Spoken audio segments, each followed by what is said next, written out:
Si tu veux être riche et milliardaire plus tard, mets un énorme pouce bleu à cette vidéo. Si tu mets pas de pouce bleu à cette vidéo, tu seras jamais riche, mieux tu seras milliardaire. Et si t'es de la résistance, mets dans les commentaires résiste. Ces youtubeurs que je vais vous montrer qui ont disparu, la plupart c'était vraiment des piliers de YouTube. Vraiment, ce sont des gens qui étaient comme Squeezie et Michou, mais à l'époque. Je suis vraiment triste de faire cette vidéo parce que ce sont des youtubeurs que j'ai suivis pendant des années. Et vraiment, ce sont des souvenirs extraordinaires. Diablo X9.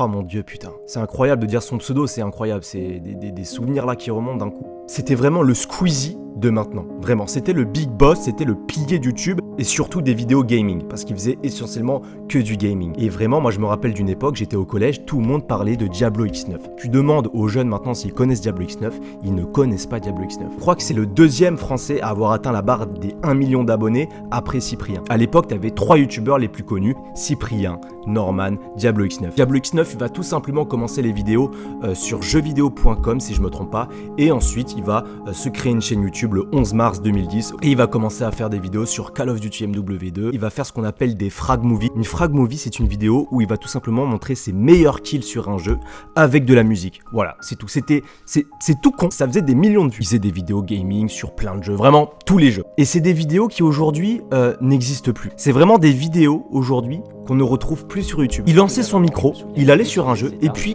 c'est tout. C'était vraiment super simple, tellement naturel, tellement c'était tellement bon. Plus le temps va passer et plus YouTube va devenir de plus en plus toxique et ça se sentait qu'il commençait à déprimer dans ses vidéos, qui voulait plus faire YouTube, le dégoûter, YouTube le dégoûter. Dernière vidéo, je crois, sur le jeu Zelda. Il faisait tout simplement une série sur le jeu Zelda qui devait continuer. Il ne l'a jamais continué. Sa dernière vidéo, le 9 avril 2017.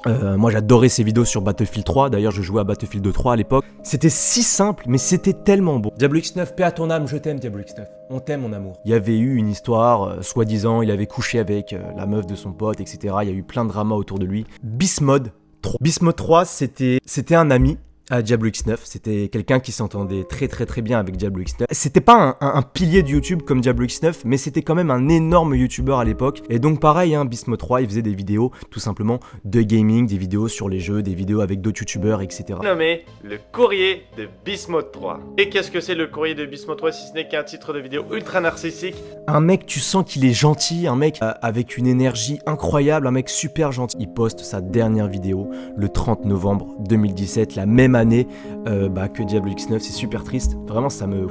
Faut s'imaginer qu'à l'époque, ces deux youtubeurs là, Diablo X9 et Bismode, mais vraiment il y avait Cyprien, Norman, Diablo X9, et puis avec Diablo X9, t'avais les youtubeurs gaming, t'avais Bismode 3, t'avais tous ses potes. Il y a un youtubeur que les gens n'ont jamais oublié. Ça fait 8 ans qu'il a pas fait de vidéo, mais ce mec là, c'est Digidix. Ça fait 8 ans qu'il a pas fait de vidéo, ce mec. Et il y a toujours des milliers de personnes. Il y a des milliers de personnes qui attendent son retour. Je peux pas expliquer le type de vidéo qu'il fait comme ça parce que il faut vraiment regarder une vidéo de Digidix pour comprendre qui c'est Digidix. Et je vous invite à aller voir parce que... En plus j'ai mal aux dents. Je crois que j'ai une carie. J'ai choisi d'avancer. J'ai choisi d'appuyer sur X. C'est un mec avec un talent incroyable. Ça fait 8 ans qu'il a pas fait de vidéo. On est toujours des milliers de personnes à aller sur sa dernière vidéo pour lui demander de revenir. Digidix, il a commencé à faire des vidéos sur Battlefield, mais vraiment des vidéos basiques, c'est-à-dire qu'il filme le jeu, il joue en direct, etc.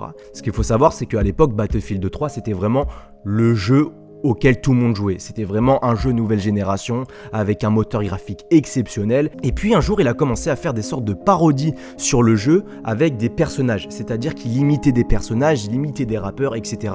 Et il en faisait des vidéos totalement épiques. Le mec arrive à imiter des rappeurs, il arrive à rentrer dans un personnage, il arrive à faire comme des petits films épiques, mais vraiment qui donnent des frissons, des putains de frissons. Sa dernière vidéo, je crois que c'était en novembre 2013. Quand le jeu Battlefield 4 est sorti, il a sorti une vidéo entre guillemets trailer pour dire que justement il allait faire une nouvelle série parodie sur ce jeu. Il n'a plus posté de vidéo depuis 8 ans. Et j'ai eu l'occasion de lui parler sur Facebook parce qu'il faut savoir c'est que moi à l'époque j'avais fait une musique justement hommage à Digidix et au début de la vidéo j'avais dit qu'il était en dépression. C'est totalement faux, il était pas en dépression, je sais pas pourquoi j'ai dit ça. En fait Digidix il a vu cette vidéo et il m'a contacté sur Facebook en disant mec est-ce que tu peux retirer ce message s'il te plaît parce que je suis pas du tout en dépression. C'était vraiment une époque incroyable, c'était tellement simple mais Dailymotion. Dailymotion, il a commencé à faire des vidéos sur le jeu Black Ops 2 et le but de ces vidéos, c'était de rencontrer des rageux qui clashaient en faisant du rap dans le jeu. Ah poto, y'a fait le commissaire. Du lundi au samedi, tu joues à Call of Duty. T'inquiète pas poto, je suis avec The Best Parano. Ok, t'en veux plus ou quoi? Quand il y avait des rageux sur Black Ops 2, il mettait son micro. Et c'est comme ça que le mec a découvert qu'il avait un talent pour le rap. Il a commencé à faire de la vraie musique. Le mec, il a un talent pour la musique exceptionnel. Et très très vite, il fait des millions de vues en sortant des clips, etc. etc. Saoulé de tes hypocrites, saoulé de toutes ces putes. Tu disais être mon pote, tu m'as lâché après la chute. Il a arrêté les vidéos pendant 2-3 ans, puis il a repris YouTube en 2018 quand j'étais au Canada. C'était tout simplement pour répondre à un clash avec Prime. Il sort son clip contre Prime, qui était un autre youtubeur à l'époque, et le mec tape 7 millions de vues. Il m'a dit qu'il allait sortir un album avec des clips, etc. Moi, j'essaye d'avoir des nouvelles, mais malheureusement, voilà, il a toujours pas sorti son album, il a toujours pas sorti ses clips, donc je ne sais pas. De toute façon, je l'avais dit dans une vidéo, ce mec-là peut faire disque d'or dans la musique, vraiment. Tu reviennes, mon pote. Faut que tu reviennes, faut que tu donnes tout. Même s'il y aura des critiques, même s'il y a des gens qui vont pas aimer, tu t'en bats les couilles, frérot. Putain, Cassandra Cano, comment elle est mauvaise, cette meuf. Ça montre à quel point il y a des meufs, elles sont magnifiques, mais qu'est-ce qu'elles sont mauvaises, c'est incroyable. Ce qui a disparu, c'était Adeline Vidéo. Alors qui c'était Adeline Vidéo? C'est une fille qui même aujourd'hui fait beaucoup parler parce qu'elle a disparu vraiment comme ça. Elle a disparu sans rien dire sur les réseaux sociaux.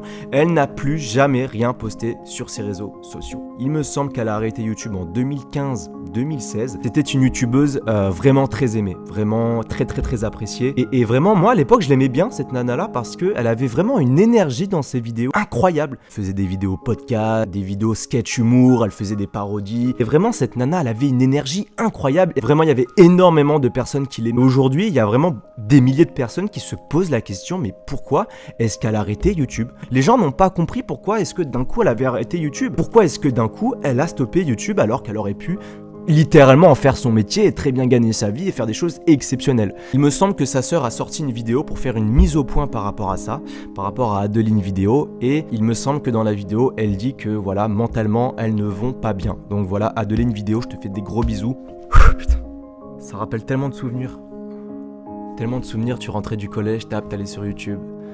Le lendemain, tu parlais de Diggy Dix avec tes potes. J'ai vraiment eu du mal à finir la vidéo parce que c'est beaucoup d'émotions pour moi et profitez de la vie avant que la vie profite de vous. Bisous.